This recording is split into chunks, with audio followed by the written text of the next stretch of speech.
Card number 14928 Uma Gupta. एक छींक किस तरह से गर्दन और सर्वाइकल का कारण बन सकती है, एक छींक सिर दर्द का भयंकर कारण बन सकती है, इसका अंदाजा भी नहीं लगाया जा सकता। तो कैसे बनी छींक सर्वाइकल का कारण और क्या दिया ट्रीटमेंट जिसने 100% ओके कर दिया, और कैसे किया डायग्नोज कि गर्दन के दर्द का कारण छींक थी, ये सारी बातें मैं आपको बताऊंगा। उससे पहले मैं शेयरिंग देता हूं। श्रीमती उमा गुप्ता जी और उनके श्रीमान जी बैठे हैं। उमा जी बताएंगी अपना हाल बयान क्या था। नमस्कार आचार्य जी। जी, मुझे राइट साइड में इधर इस वाले एरिया से इधर से लेके और गर्दन तक का काफी शोल्डर तक बहुत पेन आ रहा था, जिसकी वजह से मैं यहाँ पर आई थी। जी, और क्या क्या था? मैं तो चाहता हूं कि भूल जाएं, क्योंकि मेरे पास तो पूरी हिस्ट्री लिखी रहती है। अच्छा लगता है जब आखिर वाले दिन व्यक्ति अपने दर्द भूल जाए, चक्कर भूल जाए। अच्छा, मैं याद करा। दर्द तो मुझे मालूम है इनका। अच्छा, आप बताओ जी। इनको देख के ऐसा मालूम पड़ता था कि पता नहीं क्या हो गया। मैंने कहा हॉस्पिटल में ले जाऊंगा तो 4-5 दिन वो आईसीयू में रखेंगे, MRI CT स्कैन कराएंगे, एक्सरे कराएंगे, ECG करेंगे और बाद में पेन किलर देके रिलीव कर देंगे। अच्छा, मतलब ऐसा हाल था? ऐसा हाल था। क्या हो क्या रहा था उस समय पर? बस ये सिर दर्द बताती थी और भयंकर सिर दर्द। देखने से मालूम पड़ता था कि इनको बहुत तकलीफ है। तो क्योंकि ये भी इस विद्या को थोड़ा जानती है, एक्यूप्रेशर वगैरह, कलर थेरेपी को, तो आचार्य जी का इन्होंने एक लेक्चर अटेंड किया था। तो मेरे से कहा यूट्यूब पे आचार्य रामगोपाल शास्त्री देखिएगा, दीक्षित। उसमें फिर मोबाइल नंबर मिला, एड्रेस मिला। सुबह मैंने फोन करा, 2 बार फोन करा, दोनों पे कोई रिप्लाई नहीं आया। उसके बाद आया कि भाई आपको क्या क्या परेशानी है। तो उन्होंने हमें 9:30 बजे का टाइम निश्चित किया। वहां आने के बाद आचार्य जी से मुलाकात हुई और वो दृश्य और आज का दृश्य बिल्कुल उलट है। जब उमा जी मेरे पास आई तो उस समय इनकी यही शिकायत थी कि मेरा राइट जो दर्द है वो पूरा कान और टेम्पोरल एरिया को, और ये भयंकर है। और इन्होंने कहा दर्द से सिर जाम लग रहा है, इनके शब्द थे कि मैंने लिखा है। ये कहती है दर्द इतना है कि मेरा सिर जो है ना फ्रोजन हो गया है, जाम हो गया है, जुकाम मेरे जम गया है, सारा ये जम गया है। ये हाल था। सोच सकते हैं कि नजर आ रही है कि जुकाम मतलब साइनसिस तो नहीं है कहीं, ऐसा हो रहा है। फिर इन्होंने कहा कि मुझे गैस भी बन रही है, एसिडिटी भी हो रही है। और इन्होंने दूसरी बात बोली मुझे कि मैंने पूछा, इन्होंने ये नहीं बताया छींक आई थी, ये तो कह रही थी मेरा ये हाल है। मैं इनको पूछा कितने दिनों से है, इन्होंने कहा मुझे 8 दिन से है, और 8 दिन पहले मुझे जुकाम हुआ था, उसके कारण से एक मुझे छींक आई, बस उसके बाद से ऐसा हुआ है। जैसे ही इन्होंने कहा कि मुझे छींक आई, मैं इनकी चीजों को समझ गया, इनका कारण क्या है। चाहे ये पूरा यहां दर्द था, चाहे कान दर्द था, चाहे गर्दन दर्द थी, पूरा जो मामला हाल थी, केवल छींक आई है ये शब्द से ही डायग्नोस हो गया। और मैंने इनके कार्ड पर लिख दिया आपको सर्वाइकल स्पॉन्डिलाइटिस है, आपको गर्दन के कारण ये सब दिया। तो अब इन्होंने कहा हाँ मुझे तो चक्कर भी आते हैं। मैंने कहा अब आप पक्का ठीक हो जाओगी, डोंट वरी। तो कितने दिन थेरेपी ली आपने इस सारे के लिए? आज 9 दिन हो गए, 2 सिटिंग होती है। कल की 2 सिटिंग और बची। 18 थेरेपीज हो गई। और कितने दिनों से आपको ठीक हो गया ये दर्द? कितनी थेरेपी के बाद? 4 थेरेपी के बाद मुझे ठीक हो गया था। मतलब बहुत रिलीफ मिल गया था मुझे। बस इस तरफ थोड़ा सा अकड़न था, वो भी बिल्कुल एकदम गर्दन घूम रही है, आराम से घूम रही है। नहीं तो इस तरफ थोड़ा सा अकड़न था, ये भी ठीक हो गया। इस तरफ एकदम मूवमेंट अच्छी हो रही थी, इधर नहीं हो रही थी, तो वो भी उन्होंने ठीक कर दिया। ठीक। तो पहला फेज इनका ये था। हमने कहा पहले दर्दों को, इनको दर्दों से मुक्त करते हैं, चेहरे पर इनकी जो सैडनेस है उसको हैप्पीनेस में बदलते हैं। जब देवी अच्छी होती है तो देवता अपने आप खुश हो जाते हैं। तो देवताओं के चेहरे की बात फिर अलग ही हो जाती है। तो हमने क्या इनको ट्रीटमेंट दिया, डायग्नोज तो मैंने बताया, क्या समझ आया जिससे कि हमने इनको ट्रीटमेंट दिया और ये ओके हो गई। डायग्नोज इनका समझ आया था सर्वाइकल स्पॉन्डिलाइटिस मतलब माइनर इंजरी, क्योंकि जब छींक आई उस समय ये बैलेंस नहीं बना पाई गर्दन में और झटका लगा, वो झटके से जो सर्वाइकल के वर्टेब्रा, उनके बीच में जो डिस्क है और उनके आसपास जो मसल्स हैं, वो muscles lack of exercise, weak थी, ज्यादा एक्सरसाइज नहीं करना, और फिर उम्र भी कोई 90-95 साल, कितनी साल है उम्र? 58 बहुत ज्यादा नहीं है। तो इस उम्र में भी मसल्स कमजोर हो जाती हैं। तो सर्वाइकल को ध्यान रख करके क्या ट्रीटमेंट दिया, ये मैं आपके साथ शेयर करता हूं। तुरंत पहला ट्रीटमेंट ध्यान में आया, छींक लगी है मतलब, झटका लगा है मतलब, चोट लगी है मतलब इंजरी हुई है, और इनको इंजरी का ट्रीटमेंट देना शुरू किया। डे फर्स्ट इंजरी का ट्रीटमेंट देना शुरू किया। एसिड बहुत ज्यादा बढ़ा हुआ था, इसलिए इनके एसिड को बैलेंस किया, एसिड एल्कलाइन बैलेंसिंग डेली करी। और इसके साथ ही जो हम सर्वाइकल के लिए कॉमन ट्रीटमेंट देते हैं जब चक्कर आता है, तो एंटी इन्फ्लामेशन के साथ कैल्शियम ट्रीटमेंट, ये इनको देना शुरू किया। तो इंजरी, एंटी इन्फ्लामेशन, कैल्शियम, ये देना शुरू किया। साथ में उम्र जब बढ़ती है तो विटामिन की जरूरत तो पड़ती ही है, तो रीवाइटल ट्रीटमेंट इनको अप्लाई किया। और एज है, कोलेस्ट्रॉल बढ़ा हुआ है, एक बात और उन्होंने बोली थी, तो कोलेस्ट्रॉल को भी हम इनको गिफ्ट कर देंगे फ्री में, कि आउट, बाहर निकल गया। तो कोलेस्ट्रॉल के लिए इन्हें मल्टी इवैक्यूएट ट्रीटमेंट और एथेरोस्क्लेरोसिस ट्रीटमेंट इनको हमने अप्लाई करना शुरू किया।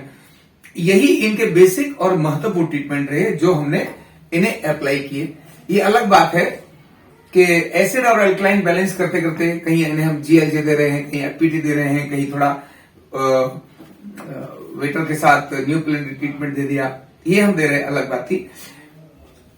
कुछ चीजें इन्हें नहीं पता था लेकिन अपने को पता आ रही थी, तो पहले ही हमने कह दिया था इनको कि भाई थोड़ा लंबा समय ट्रीटमेंट ले लेना, क्योंकि गर्दन तो ठीक हो जाएगी, पर आपको बेसिक प्रॉब्लम अर्थराइटिस की है। बेसिक प्रॉब्लम क्या है? अर्थराइटिस। जॉइंट्स में इन्फ्लामेशन इनकी टेंडेंसी है, और अभी वो कभी कभी आता है। आज इन्होंने एक नई चीज शेयरिंग दी, वो क्या बोली? हाथ की आपने? हाँ, हाथ में स्वेलिंग आती है। अब मैं एक चीज इनको बोल रहा हूं जो इन्होंने पहले नहीं बोली। हाथों में सवेरे जब उठती हैं तो स्टिफनेस अधिक होती है, होती है, दिन में और शाम को वो कम हो जाती है। हाँ, वो जैसे मूवमेंट शुरू हो जाती है वैसे ही खत्म हो जाता है। ये स्टिफनेस, मॉर्निंग की स्टिफनेस, ये अर्थराइटिस का सिंबल है। अर्थराइटिस ड्यू टू बात, यानी वायु। वायु का रोग इनको है। इनको कोई प्रसूति रोग नहीं है, इनको कोई एक्सीडेंटल रोग नहीं है, लेकिन वायु रोग है। और देवियों में वायु क्यों ज्यादा बनती है? क्योंकि वो लक्ष्मी है ना, आखिर थोड़ा चंचल रहती है, कभी इधर कभी उधर, तो इस मोहल्ले में बहुत जल्दी मूवमेंट आ जाती है, ऊपर वाले मोहल्ले में। और जैसे ही उधर आती है तो गैस बनना शुरू होती है, और ये वायु ही है। इसके लिए ट्रीटमेंट आगे फर्दर इनका होगा, लेकिन सावधानी इनको बहुत जरूरी है। सिर के नीचे हाथ लगा के सोना नहीं, गलती से भी मोटा तकिया लगा के सोना नहीं। रात का खाना 7 बजे तक फिनिश करना ही है, जब दर्द बढ़ाना हो लेट खा लेना। और क्योंकि मैं इनको दादी अम्मा तो बने ही है, लेकिन दादी वो वाली दादी न नजर आए, इसके लिए बहुत जरूरी है कि थोड़े समय परहेज रखने के बाद बीच बीच में सब कुछ खाएं। थोड़ा ये दर्द खत्म होने के बाद, थोड़ी स्टिफनेस कम होने के बाद, यानी महीने भर के बाद नॉर्मल रूटीन की चीजें खाएं, लेट नाइट न खाएं। और बादी वाली चीजों को अभी अपनी लाइफ से 30% ही रखें। मतलब अगर पूरा 100 दिन खाना है तो आपने चीजें 30% में ही उनको क्लोज करना है। नॉर्मली 50% से ऊपर लेके लोग जाते हैं। कड़ी खा सकती हो, पर बीच बीच में गर्म और ताजा। अच्छा, ठीक है। उड़द की दाल खा सकती हो, लेकिन उसमें हींग और अजवाइन का अच्छा तड़का है ना। फूल गोभी खा सकती हो, लेकिन उसमें काली मिर्च डालना। अच्छा, ठीक है। राजमा खा सकती हो, लेकिन उसके बाद अजवाइन या कच्चा जीरा जरूर खा लेना। अच्छा, ठीक है। तो ऐसा अगर करती रहेंगी तो ये बढ़िया होती चली जाएंगी, और इनका कोलेस्ट्रॉल भी ठीक होगा। चक्कर इनके जा चुके हैं, अभी हमें सिर्फ 2 चीजों पर काम करना है, वो है इनका नी और अर्थराइटिस। ये 2 चीजों पर इनके साथ हम काम करेंगे और ये बढ़िया हो जाएंगे। ठीक है। आपके कहने पे मैंने अपना पूरा लाइफस्टाइल चेंज कर दिया। बिल्कुल, सलाद की प्लेट दोपहर में भर के खाती हूँ मैं, और रागी की रोटी, अच्छा। और जो आपने ये बादी वाली चीजें बोली है, मैंने कोई मटर, कोई फूल गोभी, कोई कुछ नहीं खाया इतने दिनों से। क्या बात है। और तो उधर तो संकट आ गया होगा भगवान की। नहीं कच्ची हल्दी में वो सलाद में मैंने इंक्लूड कर रखी है। बाकी मुझे ऐसा लगता है कि आपसे मिलने के बाद कि शरीर का नवीनीकरण हो गया, ऐसा लगता है मुझे। बहुत अच्छा लगता है। ठीक बात है। और एनर्जी भी है, पूरी एनर्जी भी है मुझ में। अच्छा, बाकी लोगों को गुस्सा नहीं आता? क्या दिमाग फिर गया है? नहीं, घास नहीं। पत्ती खाती, घास फूस खाती हो? उस समय उनको परिस्थिति कुछ और दिखाई दे रही थी जब इनके सिर में दर्द था कि पता नहीं सही क्या हो बात गया। है। ये गुप्ता जी मेरे ने को ऑपरेशन के लिए बोल रखा था कि ऑपरेशन आपने इतनी छोटी सी उम्र में अपनी गर्दन किस तरीके की कर ली, आपको तो 2 साल में, 4 साल में, 6 साल में, 10 साल में कभी भी आपको ऑपरेशन कराना ही पड़ेगा। गर्दन का? सर्वाइकल का, इसका। अच्छा। कि वो बीच में जो होते हैं कि मणके जो मेरे तो को प्रॉब्लम आपने डॉक्टर को बता, उस दिन सोना चांदी पहन के गई थी क्या डॉक्टर के पास? C345 में मुझे प्रॉब्लम थी। अच्छा। हाँ, तो उनका कहना था? उनका कहना था कि इसमें प्रॉब्लम है। हाँ, प्रॉब्लम है, और आपको ऑपरेट ऑपरेशन करवाना करना पड़ेगा। चलो, मैं मना नहीं करता हूँ ऑपरेशन के लिए। देखो, उनका भी तो धंधा चल रहा है। बाकी मेरे तो मैं ठीक करके भेज दूंगा, बाकी आपकी इच्छा। ठीक है। तो ये संदेश जो इनका है वो आपने अपने सबके लिए है, और वो ये है कि गर्दन में दर्द आया या घुटने में दर्द आया या कमर में दर्द आया, रूट कॉज अगर ठीक से पता चल जाता है तो उसका इलाज सटीक होता है, परफेक्ट होता है और क्विक होता है। अगर रूट कॉज पता नहीं चला तो महीनों महीनों इधर से उधर भटकते रह जाते हैं, दवाओं के कारण से शरीर खराब कर लेते हैं, और फैमिली इतनी टेंशन में आती है कि जो भगवान अभी कह रहे थे कि कहां लेके जाऊं उसको, कैसे कराऊं, हॉस्पिटल में लेके जाऊं, वो तो चांस की बात है कि कहीं इन्होंने हमारी कहीं मुलाकात ही होगी और वहां से देखा और ये ऐसा हो गया। तो आप भी ये इनका संदेश अधिकतम लोगों को शेयर करिए, अधिकतम फॉरवर्ड करिए, जिससे कि ऐसे कष्ट वाले लोग सर्जरी में जाकर अपनी बाकी लाइफ को बर्बाद करने का कारण न बन जाए। सर्जरी कभी होती है जरूरी, लेकिन हर व्यक्ति को सर्जरी की जरूरत नहीं है, और हर व्यक्ति को प्रिस्क्राइब सर्जरी जरूर की जाती है, और हर व्यक्ति के मन में एक बार जरूर आता है कि मुझे ऑपरेशन करा लेना चाहिए, इससे ज्यादा जिंदगी में और तड़फा नहीं जा सकता। तो मरता क्या ना करता।